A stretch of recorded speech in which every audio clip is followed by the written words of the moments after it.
Hey everybody, I just wanted to give a quick video in response to a Reddit comment, and the guy asked me to do this video to kind of explain my position. So this is about trap draws and why a trap draw goes longer than a straight shot. And actually, fades, draws, and straight balls in general will all go different distances because all the numbers change on them. The launch angle changes, the ball spin changes, the ball speed changes, and it all has to do with the relation to how the club impacts the ball. And so I thought I would just take 3 balls, hit a straight ball, a fade, and a draw, and then kind of just show you the numbers.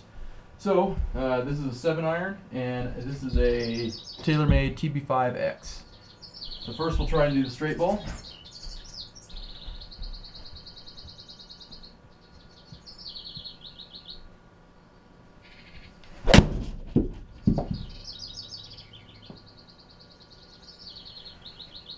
Not a bad shot.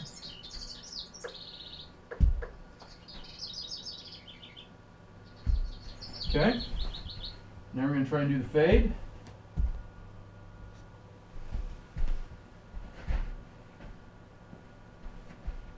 The fades are my weakness, so I'm going to work hard to try and get this to fade, but we'll see how it goes.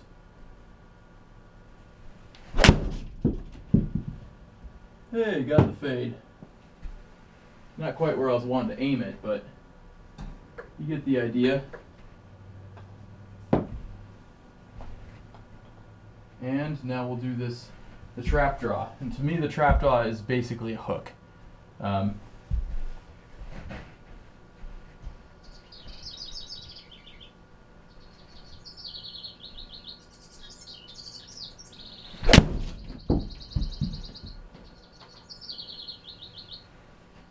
I got a lot of spin on that. Could have done that actually a little bit better. That had a ton of spin but you'll get the idea because this is basically going to show what I wanted it to show. So I swung about the same speed on all of those. I might have a mile an hour or so difference of club speed between them.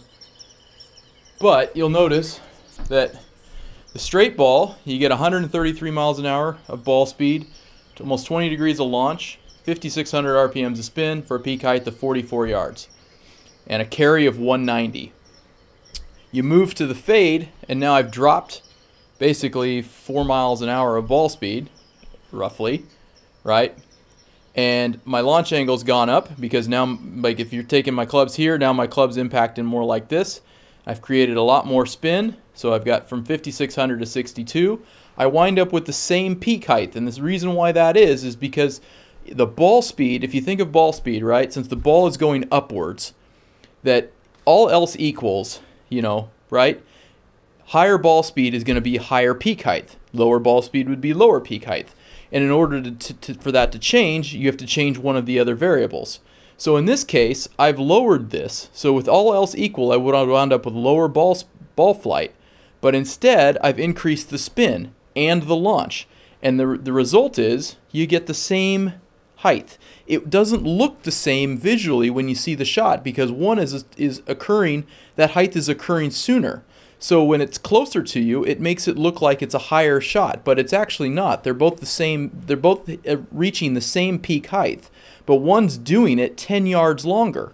So, if you look at if you were to look at a skyscraper and then go look at that same skyscraper from standing back further, it doesn't look as tall.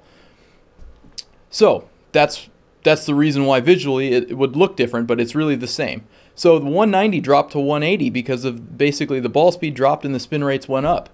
Now do the exact opposite, and with the draw, the ball speed is increased, and that's because I'm closing the face. And if you think of the reason why that is, think of like Cobra 1-length irons.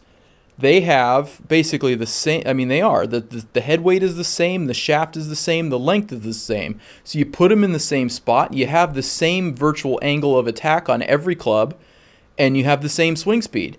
But when you move from a 6 to a 5 or a 7 to a 5, the ball is going to go farther. And the reason why it's going farther is because the lower the loft, the more the ball is trampolining off of the face, which gives it more speed.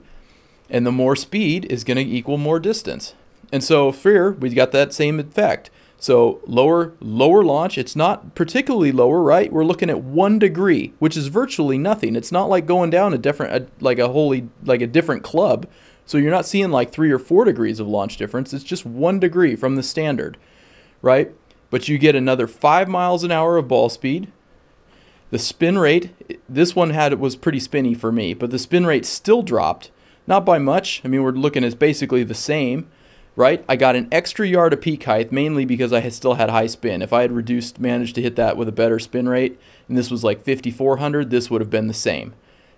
But I got another 7 yards, and again, that's with the same ball spin. If I had reduced that spin down, I'd probably pick up another 3, and you'd be looking at basically like 10 yards, 10 yards, 10 yards, which is important because, you know, if you have, for me, since this is a 7-iron, if I have 190 out and I need to hit a fade, I'm not hitting a 7-iron 190 on the fade. I'm going to hit it closer to 180, which means that I probably need to hit a 6-iron and not a 7-iron.